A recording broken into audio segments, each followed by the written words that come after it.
making sure that you are taking more control over this now. It is happening right now, and it's more important than focusing, in my opinion, it's more important than focusing on optimizing for AI-based search, which is where I see a lot of the thought going at the moment, especially within e-commerce. Like, how do I get my product in AI-based search? Like, we're starting to call it, like, some people GEO. I'd say have that as a future plan, focus on this now, and you will see results like next week, not in 2 years' time.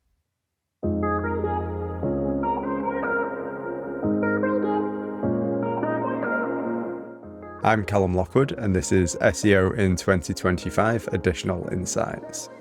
Callum, what's your additional insight for SEO in 2025?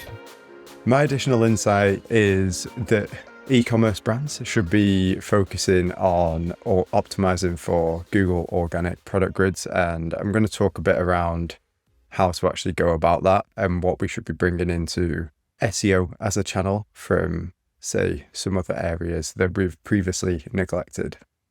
Sounds good. So what are Google organic product grids? Google organic product grids are the tiles that you see that display products, sort of like Google shopping ads in the same format, but typically in grids of up to starting from 8 and going up to, say, 16 products in some cases. Like, it can return results for most commercial queries. So say if you were shopping for a product, you may have seen them, say if you search something as basic as just running shoes or any longer tail queries, you may return these organic product grids depending on where you are in the world. If you're in the United States, you'll be very, very familiar with these. If you're in the UK, probably equally as familiar, but less so depending on what you're shopping for. Yes, I would imagine it depends on the nature of the keyword phrase that's being entered and searched for. So are we just focusing on product type keyword phrases? Yes and no. There are some things that you would previously have expected to only return category pages for in the search results. So like the typical 10 blue links. Say if you were searching for washing machines, for example, you're probably going to want to do a bit of research, like say browsing on, say like in the UK website like Currys, whereas now that browsing experience could be within the Google search if the product grids do appear, where you will directly be seeing products and not doing that browsing experience. There's a few things to be said around like the saturation of these as well, like how frequently they do appear, and it is more than you might be aware of as well. And are there certain types of products, certain categories of businesses that are more likely to be able to take advantage of these product grids? I think if you're selling products online, then you can take advantage of them, as simple as that. So there's been studies done by a number of people that are way more involved than this than I am. So bearing in mind, we work predominantly with e-commerce agencies, but the optimization for Google organic product grids is only one part of a larger strategy a lot of the time. There's some guys that have dedicated a lot of time to this. So, for example, there is somebody called Tom Rusling. I hope I'm not mispronouncing his name. He took a set of 61,000 e-commerce focused keywords, and within the test group, 70% of those keywords returned 3 or more product grids within the search results. It's very likely that 61,000 keywords had something related to every type of e-commerce business in. If you're selling something online, then yes, it's very likely going to be a need to optimize for these. And what stage of the buyer journey are we talking about here? Are we talking about just product-centric keyword phrases that people are likely to type in when they've already made a decision in terms of what they would like to buy, but they're just looking to see where the best value is in terms of that product? Or can we get a little bit earlier in terms of the user buyer journey? That is why it's so important, because it is across the entire buyer journey, unfortunately.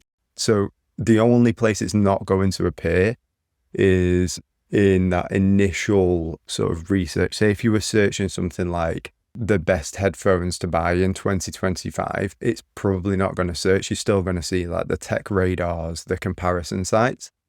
But as soon as you start searching like wireless headphones or Bluetooth headphones, or even going as far as like a specific model of Sony headphones, all of those are going to return these product grids. Very likely going to return these product grids. I haven't done the test on all of those phrases, but I can say with quite a lot of confidence that you would see some for those queries.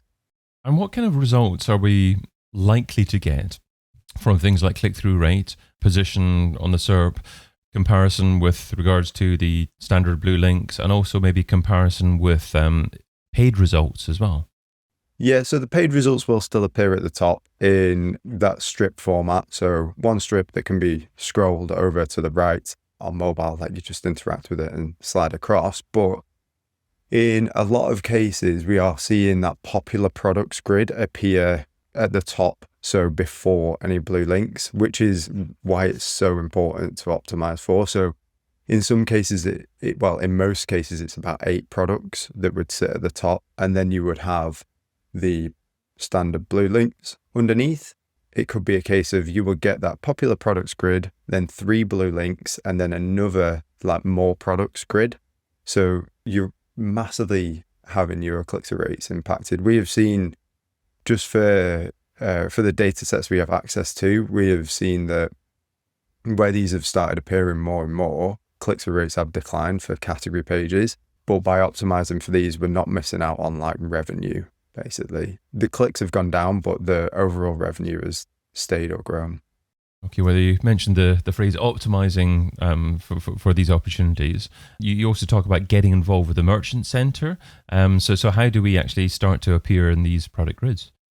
Yeah, so there's 2 things that you have in your control here. You have the merchant center and anything that's on site. On site is going to be the most familiar for a lot of SEOs in terms of what we can do. So you're talking the details that are on your product page itself. They have, I would say, would rank those in terms of like the lowest amount of impact. And then above that, you have structured data. And then merchant center and structured data being the 2 things that you'd want to spend a lot of time. I would say the most important thing is actually making sure you're eligible for appearing in these product grids. There is quite a few ways where your eligibility to show in organic product grids or like free listings is hampered. Through Merchant Center, you could have Merchant Center errors that could stop you from being visible, but then you could also have things going wrong with your structured data that would cause issues in visibility, and you would just get a blanket almost like unavailable to show results. So shall we dive into maybe some things that you've seen go wrong and how to actually correct them? So maybe within the merchant center, what kind of errors do you tend to see? Yeah, so this is where it steps outside of your typical SEO remit. So merchant center typically is held by the control will be held by like PPC teams, so like paid teams, or maybe like another agency, a paid agency. And they will typically be more aware of the types of things that can stop a feed from working, basically. So things like data mismatches between on-page and what's in your feed. So you could have, say, trying to think of a specific example. So in your feed, say if you had a t-shirt that's available in 3 colors, but 1 color is discounted, and the pricing is mismatched because of that, that could disallow that product from appearing in the feed. It can happen more frequently than it sounds. So simple things like having shipping pricing differences as well can also cause that to happen. Then from an on-site perspective, there's actually another really solid expert in the space, Brody Clark, has talked about one specific issue that I've seen a few times as well, which is around using aggregate offers. And again, it's that pricing element. So the aggregate offer schema can cause an issue with price matching with the information that's in your feed. Now, Google have new support for this. I say new support, I think it's about a year old. So product variant schema. If you can make the move to that, that typically fixes this if you do it right. It's relatively complex, but it's like a long-term solution for it. So if in the the situation where we had a t-shirt with 3 different colors, you would apply product variant schema that would have the accurate data that relates to the same data that's in your product feed. So they would all be like, a yellow t-shirt is £30, a blue t-shirt is £25, and that would be replicated across your feed and in your structured data. And is this something that's supported by other search engines as well, or is it just Google? The feed itself is supported by other search engines, but in terms of the methods for optimization, this is literally just Google. There is an area of, I kind of didn't want to talk about AI, but so SearchGPT is releasing support for product feeds.